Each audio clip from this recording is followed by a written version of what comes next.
Hello, my dear friends. How are you? I hope you will be good.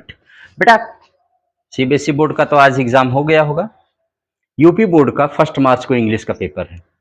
इसमें मेरा प्रयास class 10 के poetry section और सब तो मैंने समरी बता दिया है।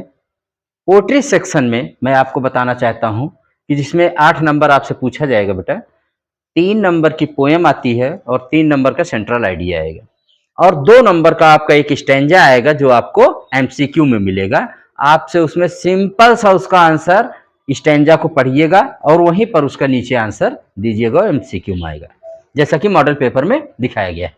लेकिन पोएम जो आप लिखेंगे, क्वेश्चन नंबर 27 पर आप पाते हैं कि एक पोएम आपको आती है 4 लाइन्स लिखने के लिए। बेटा जब पोएम लिखिएगा ना तो उसमें कुछ बारीकियां होती हैं। ऐसा नहीं कि आप 4 लाइन्स लिख दोगे तो आपको तुरंत मार्क्स मिल जाते हैं। उसमें आपको कुछ ध्यान रखना, क्या ध्यान रखना, बस उसी को मैं बताने की कोशिश कर रहा हूं। आप जैसे हिंदी और दूसरे सब्जेक्ट में प्रश्नोत्तर नंबर डालते हैं तो इंग्लिश में आप आंसर नंबर डालिएगा, एकदम क्लियर साफ answer number 27 poem of 4 lines ये डाल दीजिएगा। और अगर जिस पोएम को राइट कर रहे हैं अगर उसका टाइटल लिख देते हैं ना तो एग्जामिनर और खुश हो जाता है।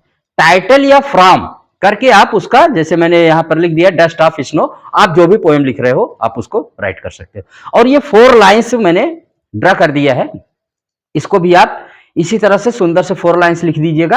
और लास्ट में अगर बाई लगा के उस पोएट का नाम लिख देते हैं ना तो एग्जामिनर एकदम दिल खुश होकर के कहता वाह व्हाट ए स्टूडेंट यार, यू प्रेजेंटेड वेरी वेल।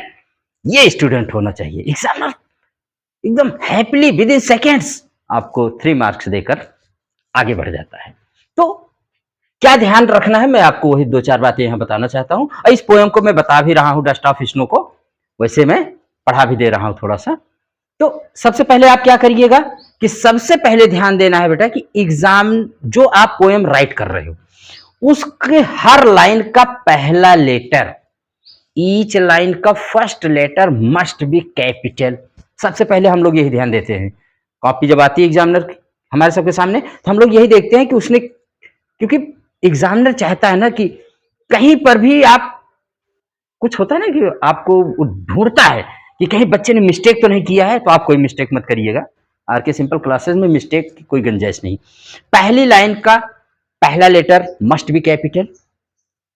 तो और दूसरा, जैसे पोएट ने लिखा है आपको वैसे ही प्रेजेंट करना है।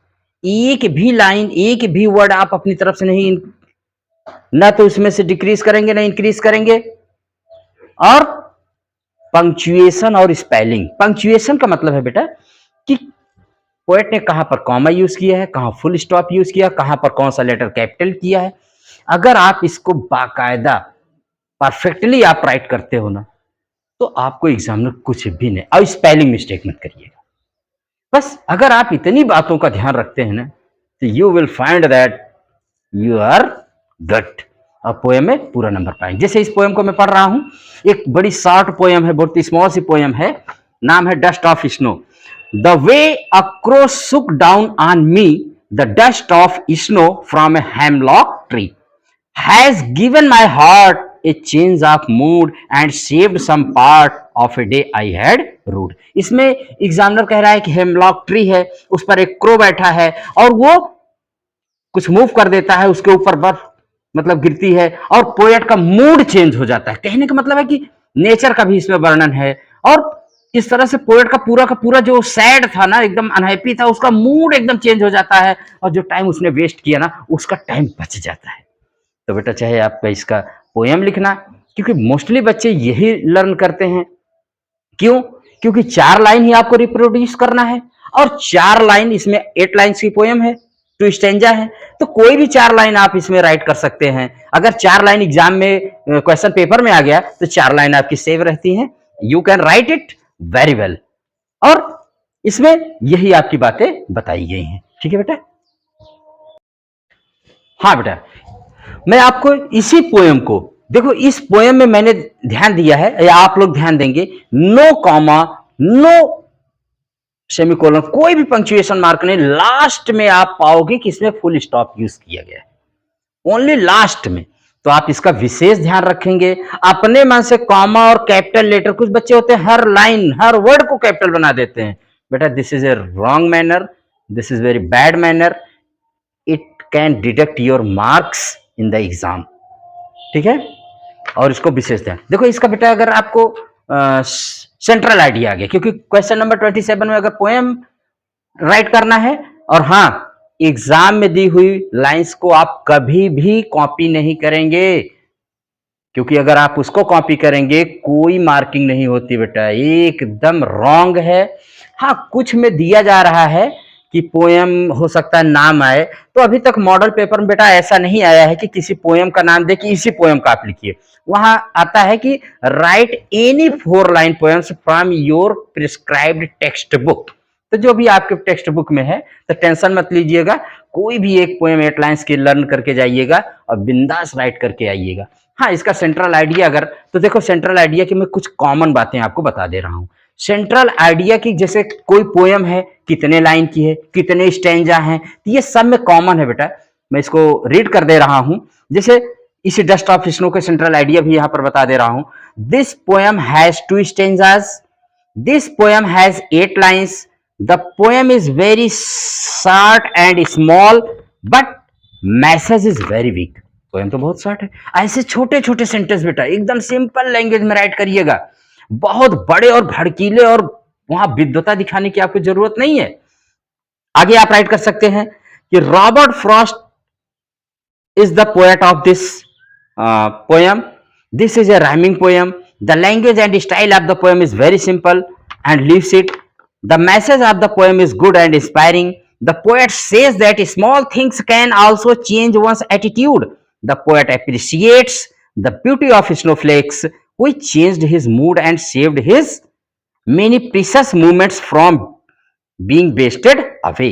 In this poem, the poet describes the crow shook the hemlock tree and snow particles fell on the poet and his mood changed suddenly.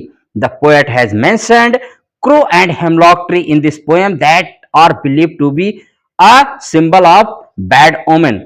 Through this poem, we get a message that we should hope for the best even in worst of situations. We must also remember that nature and its objects have the ability to make one happy and come out of hopelessness. ये मैंने बेटा कुछ ज्यादा लाइनें इसलिए read किया है कि हो सकता है आपको कुछ फ्यू लाइन्स ही आपके दिमाग में आ जाए, और अगर फ्यू लाइन्स में आ जाएगी बेटा एकदम सिंपल लैंग्वेज में, हर पोयम हर लेसन का एक मैसेज होता है, उस मैसेज को आप जरूर राइट कर दीजिएगा। और इसी तरह से आपके पोएम में जितनी भी पोएम्स आपकी प्रिस्क्राइब्ड हैं 30% को छोड़ करके, उन सारी पोएम्स को आप इसी तरह से सेंट्रल आइडिया आप राइट कर दीजिएगा। कॉमन लाइन, उसकी लैंग्वेज सिंपल है और ल्यूसिड होती है, इसकी कितनी लाइन्स हैं, कितने स्टेंजाज हैं, अगर आप इसको बेटा राइट कर देते हो तो you will find very good marks in the exam. बस इन्हीं शुभकामनाओं के साथ आपको फिर से एक बार मेरी तरफ से बेस्ट ऑफ लक। पोएम्स को पढ़ लीजिएगा। मैंने पीछे के वीडियोस में कितनी पोएम्स पढ़ना है, कितने लेसन्स पढ़ना है, वो सब मैंने समझा दिया है। और हो सकेगा अगर टाइम बचता है तो मैं आपको मॉडल पेपर का कुछ एग्जाम्पल जरूर बताऊंगा, और अगर नहीं तो आपको मैंने सारे वीडियोस में समझा दिए हैं। आप पढ़ करके एग्जाम में टेंशन फ्री होकर जाइए और खूब अच्छे से लिख कर आइए, अपना, अपने मम्मी पापा, अपने देश प्रदेश सबका नाम रोशन करिए और फ्लाइंग कलर्स से पास हो जाइए। थैंक यू बेटा। जय हिंद, जय भारत।